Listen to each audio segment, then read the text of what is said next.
প্রথমেই আমরা গায়ত্রী মন্ত্র জপ করব। ওং ভূর্ভুবস্বঃ তস্সবিতুর্বরেণ্যং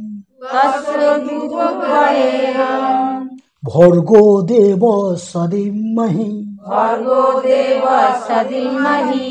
ধিয়ো না প্রচোদয়াৎ। এবার কৃষ্ণের প্রণাম মন্ত্র পাঠ করব। হে কৃষ্ণ করুণা সিন্ধু দীনবন্ধু জগৎপথে গোপেশ গোপিকা কান্ত রাধাকান্ত নমস্তুতে।